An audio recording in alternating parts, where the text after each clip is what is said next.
we have our time, the final time with Ted Flynn for now. Hopefully Ted will be back again. He was with us a couple weeks back, and we had him for this 3-part series on Marian apparitions, what we need to know today. If you missed Wednesday or yesterday, please go to our YouTube channel, GRN Online, and you can pick up and get up to speed on what we're talking about today. But we left off yesterday, Adam. I'm kind of stuck on this one message about the Mass being suppressed. And then, does this have any connection to where we are today with the way the faithful views the Eucharist and, priestly vocations and things like that, and how does this all tie in today? Because I know, Adam, that on social media, when we leave this segment, we could go on social media right now and you could pick up probably three or four podcasts right now talking somehow about the connection of Garabandal and what's going on today and what we should expect with world wars and Russia and all sorts of things.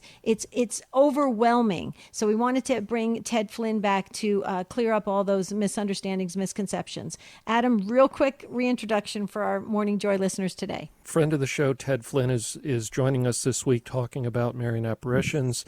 He's an author. He's a speaker. He's been looking into these things for about 40 years. He's spent a lot of energy studying Garabandal and has written a number of books on it. And we have been trying to get down to the facts this week. It's been good. So, Ted, where we left off yesterday, this idea of suppressing the Mass, of what the Blessed Mother warned the visionaries. Go into that, and where's the connection for what we're to pray for today? Was there any connection, a loose connection to the pandemic, anything like that? Can you kind of clear up, those puzzle pieces for us?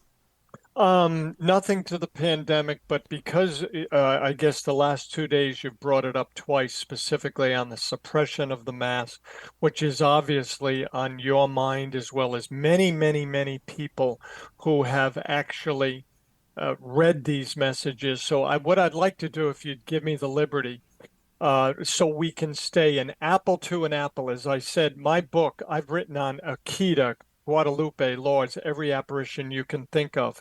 At our organization, we have 5 board feet of information over 35 years in just magazines alone that we've written on every issue that you can think.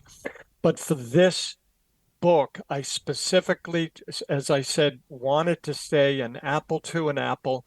I could have compared many of these things that were said to La Salette, Akita, Japan, Fatima, Flame of Love, and other things. Saint Faustina kept it to an incredible minimum in the book, just so we could focus on what was said there by 4 young girls over 52 months and not pollute it with any other thing. Because when the church judges on these apparitions, they don't go, well, let's see, Garabandal said this. This is specifically said at Fatima, so this must be true. So they judge it on its own. But so we can look at what was just said, because there are a lot of people right now over the last 30 years, and even some very, very recent that, you spoke about, that there's a lot of press where you could go to YouTubes that have just been very recent. As I said, they may be true, they may not. I'm not the judge and jury on this, and I take a position on that issue, and I think Adam even hit on this a little bit earlier. I look at the position of what Gamaliel said to the people in Jerusalem after the church was growing, and the Sadducees, the Pharisees, and the lawgivers in Israel were very, very upset with this new group growing by the thousands every single day due to the resurrection of Jesus, where Gamaliel said in Acts 5, verses 38 and 39, that, think of the furor. I mean, they were, at this point, it wasn't long before even St. James was martyred right in Jerusalem. And so there was a lot of emotion, activity, and a lot of nerves where people were very, very much in favor of this person, Jesus, or not. And Gamaliel said, as the rabbi and the tutor to literally Saul of Tarsus, who became Paul, where he said, If it's not of God, they'll have their 400 followers. If it is of God, nobody will stop it. And that's very, very close to what was said there, a little bit of a paraphrase. But I don't personally get involved in a lot of these internecine wars and squabbles with what's true and what isn't. I know the real dollar bill. I know who Jesus is. I know who the Blessed Mother is. It's very important for people like us in times of confusion and the division that's taking place to specifically focus in on the absolute essentials of the faith, and we already know what they are. But there is a tremendous flurry of activity. And frankly, I kind of expected this, where if you look at the last 2 minutes of whether it's a football game, a hockey game, where they're pulling the goalie if they're down one, an NBA basketball game, you can almost the last 2 minutes of an NBA basketball game can frankly take a half hour with the flurry of activity. And here Tim is shaking his head here, knowing that's very, very true. And so this is going to happen more and more in the future for believers as we get closer to the events. But if I could, I'd like to speak about what was said at Garabandal of why I think we're getting closer, which was a question I think you asked yesterday. Garabandal specifically speaks, nobody else, this is Garabandal, speaks of a pope going to Moscow before the events happen. Then after he returns to the Vatican, quote, suddenly and unexpectedly, Russia will overrun a great part of the free world. Now, we know that Pope Francis has wanted to go to Moscow since 2016 when he met Patriarch Kirill in the Havana, Cuba airport, where they had a several-hour meeting, and they got along famously. And then we know also that the word schism was used at Garabandal to Conchita's brother who spoke of it, Seraphin. His name was Seraphin. In 1994, I literally had the opportunity to be with Seraphin in his childhood home, and he told me something very interesting I never forgot. He said at the time of the miracle, he said it would be very hard for people to travel to Garabandal for the miracle. So what that could it be a pandemic? Could it be a war? Could it be a problem with fuel? The most likely thing in light of what we saw with COVID, frankly, it would be some sort of virus. But that's a pure speculative guess that was never said there. So we know something happens that's going to make it hard to travel. And then the Blessed Mother said the events would happen after a synod. Now, this synod is very, very unique in world history. It's never been one quite like it. There have been councils, there have been synods, but not like this, where Pope Francis, we had the first year as like listening sessions. The next year, it went to where they met as, around tables of 10 in Paul VI Hall to discuss what a lot of these listening sessions said, with trying to give some direction to the church. And we know the third year ends in October 2024, where there'll be another congregation of many, many people meeting that are designated to go. But then about 3 months ago, Pope Francis extended that, as I say, till June 2025, where I never saw a reason given why. So then we know that, so that's really significant. And that's why I decided to write the book, because these events now are very much in focus. It could be, we know Francis has always wanted to go to see if he could intercede to end this war.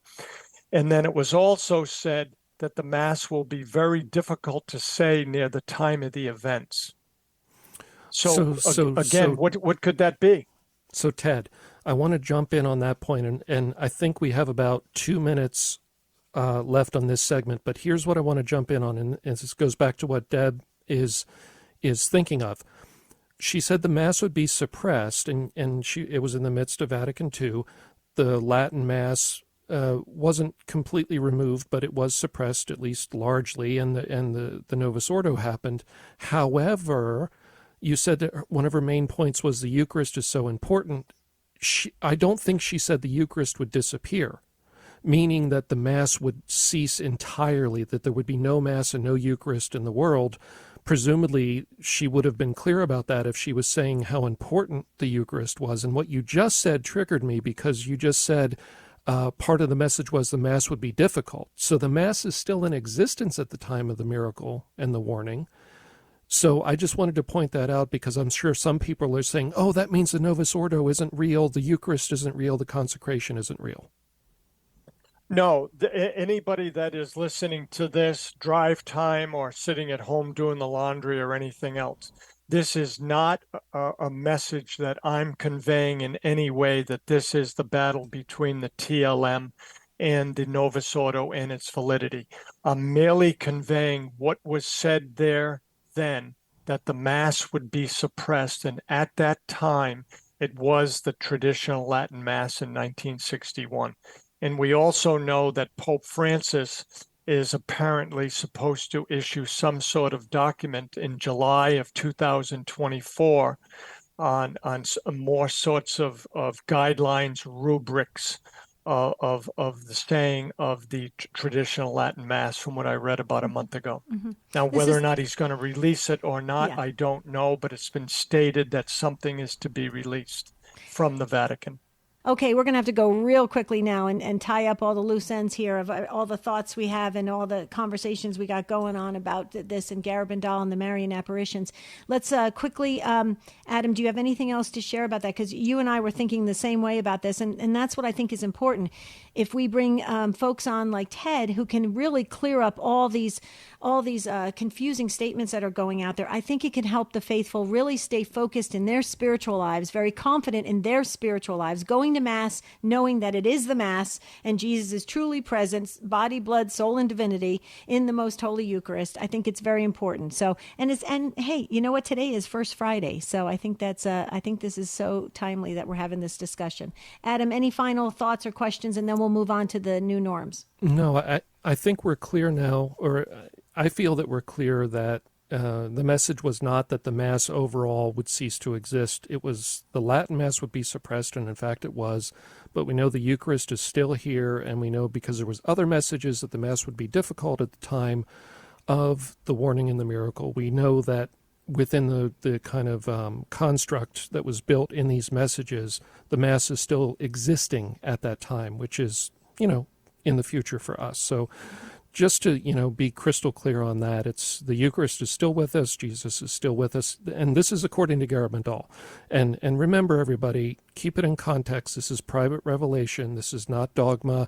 This is not stuff that you must believe. All Marian apparitions are private revelation. Even the approved ones, we don't have to believe them. We certainly shouldn't look at the ones that have been condemned, because they're going to lead us into error. But even the ones that are approved, it's private revelation. So don't take this to the bank and say, well, it was said in this apparition, therefore that's everything, because this is merely private revelation. But do you want to make any comments to our Morning Joy listeners on all of these things on social media that are circulating?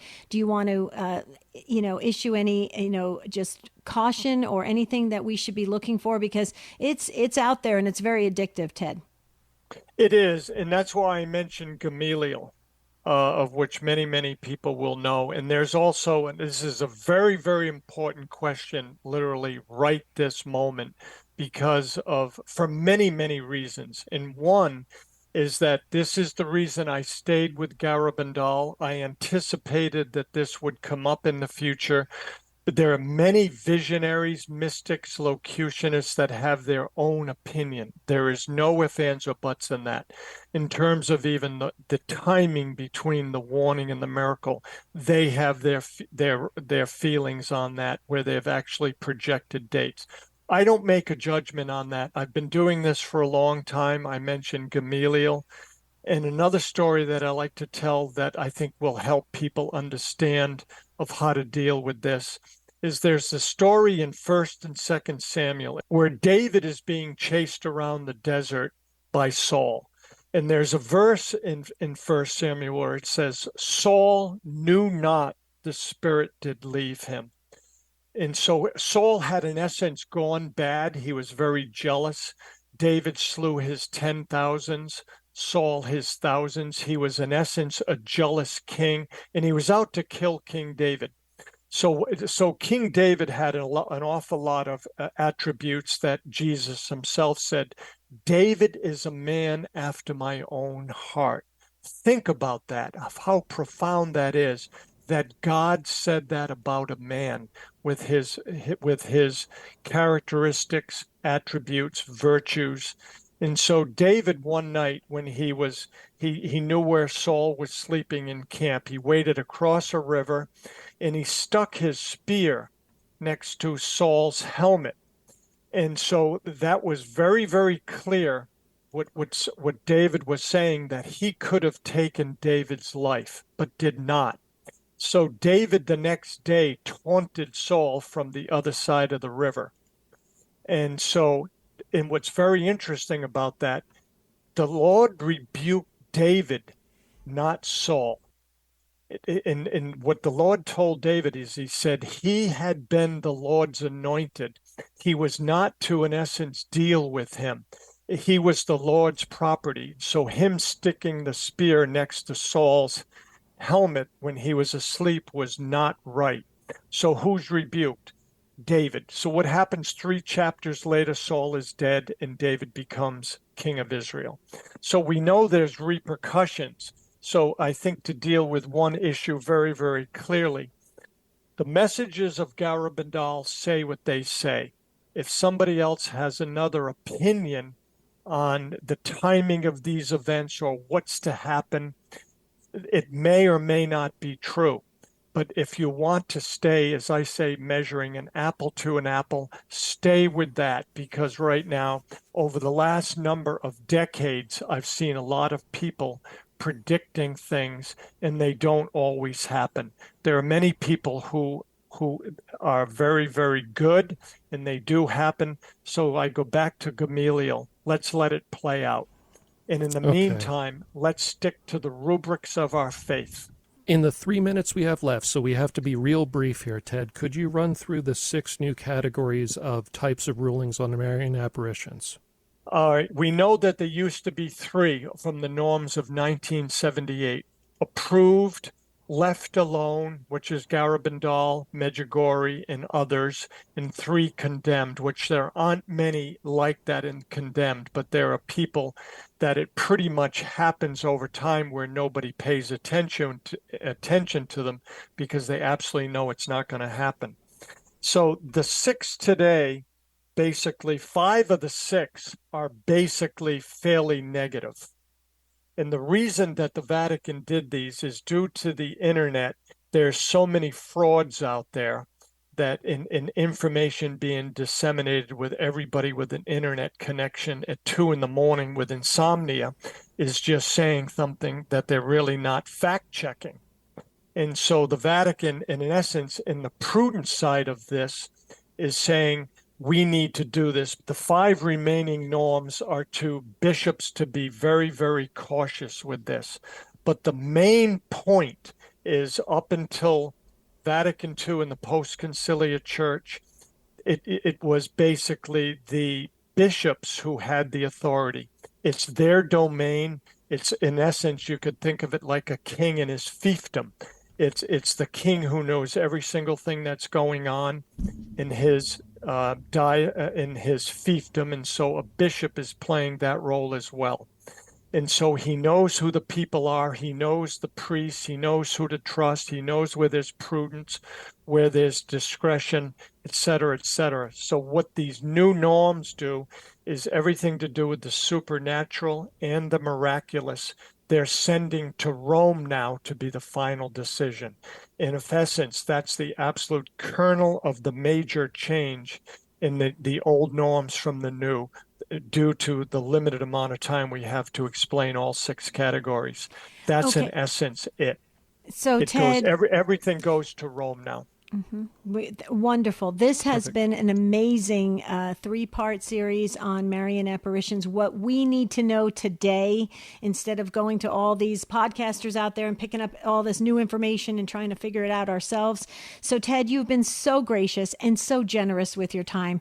I hate to ask you to do this, but you got to come visit us again. Actually, you need to you need to come periodically and just keep us updated on what's happening so we can keep our minds clear. Okay, sir? Absolutely. Okay, and God bless you. And folks, if you want any of his books, they're incredible. Sign.org or at Amazon. Adam, I think this was a great 3-part series. Tomorrow we have Praying for the Dead on the spirit world. So I'll see you tomorrow, Adam. Sounds good? Perfect. Sounds good. All right, back to Keith for the rest of Morning Joy.